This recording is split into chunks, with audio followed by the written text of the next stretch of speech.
Semata-mata karena kebetulan pria itu menyadari bahwa biji-bijian di atas meja terus menggelinding. Tetapi hal kecil itu justru membawanya pada sebuah penemuan yang mengerikan. Itu menandakan bahwa pos terdepan yang mereka jaga telah miring secara parah. Yang lebih buruknya lagi, rotasi personel berikutnya sudah terlambat selama 3 bulan. Akibatnya, bukan hanya persediaan air minum di pos itu yang telah habis, tetapi makanan di lemari pendingin juga hampir tidak tersisa. Untuk bertahan hidup, tim yang terdiri dari 4 orang itu hanya bisa makan dalam jumlah paling minimal setiap hari, sekedar untuk menjaga kekuatan fisik dasar mereka. Pada hari itu, Jack melihat sesuatu yang aneh di laut. Sebuah kapal sedang mendekat secara perlahan, tetapi tidak ada tanda apapun yang terdeteksi di radar. Karena situasinya tidak wajar, sang kapten segera memerintahkan petugas komunikasi untuk mengidentifikasi apakah kapal tersebut kawan atau lawan. Namun, tidak peduli seberapa sering Lassie memanggil, tidak ada satupun respon dari pihak seberang. Jack menduga bahwa itu mungkin kapal yang datang untuk menggantikan mereka, tetapi sang kapten dengan tegas menekan tombol alarm. Meski diliputi keraguan, para prajurit tetap mengikuti perintah dan mengarahkan menara senjata. Kapal tak dikenal itu terus mendekat, dan ketegangan di antara mereka semakin meningkat. Mendengar alarm, sang teknisi juga segera bergegas ke dek. Setelah berpikir sejenak, kapten memutuskan bahwa identitas pihak lain harus dipastikan terlebih dahulu. Jika mereka sampai melukai pasukan sendiri, akibatnya akan sangat fatal. Karena itu, ia memerintahkan Jack untuk memberikan perahu cepat guna menyelidiki kapal tersebut. Demi keamanan, ia juga menyerahkan pistolnya kepada Jack. Tak lama kemudian, Jack mendekati kapal itu dengan perahu cepat. Yang membuatnya bingung, kapal tersebut ternyata adalah kapal yang selama ini mereka tunggu-tunggu.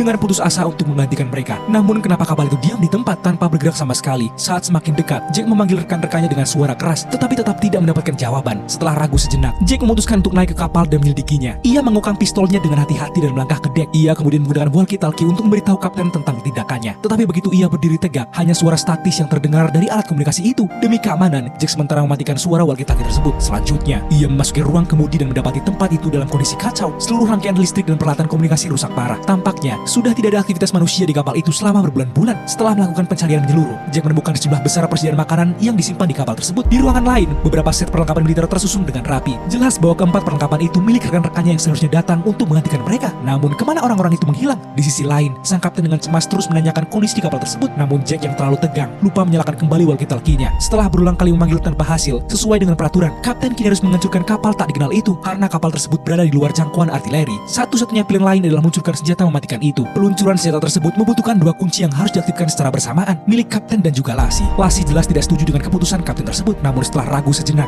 ia tidak punya pilihan lain selain menyerahkan kuncinya. Sang kapten memasukkan kedua kunci dan memulai program komputer. Tak lama kemudian, ia memperoleh kode verifikasi peluncuran. Sebelum menembak, kapten mencoba menghubungi Jack untuk terakhir kalinya. Untungnya, pada saat itu Jack tiba-tiba teringat bahwa ia belum melaporkan situasi yang sebenarnya. Ia perlahan menyalakan kembali walkie-talkie tersebut dan menerima pesan dari kapten. Keadaan darurat pun dibatalkan dan semua orang menghela nafas lega. Jack kemudian mengemudikan perahu cepat dan menarik kapal hantu itu kembali. Mereka akhirnya mendapatkan kembali persediaan makanan. Setelah diperiksa oleh teknisi, diketahui bahwa mesin kapal tersebut telah tidak berfungsi setidaknya selama beberapa bulan. Dari mana kapal itu hanyut dan kemana para awaknya menghilang? Berbagai pertanyaan itu membuat semua orang diliputi kebingungan.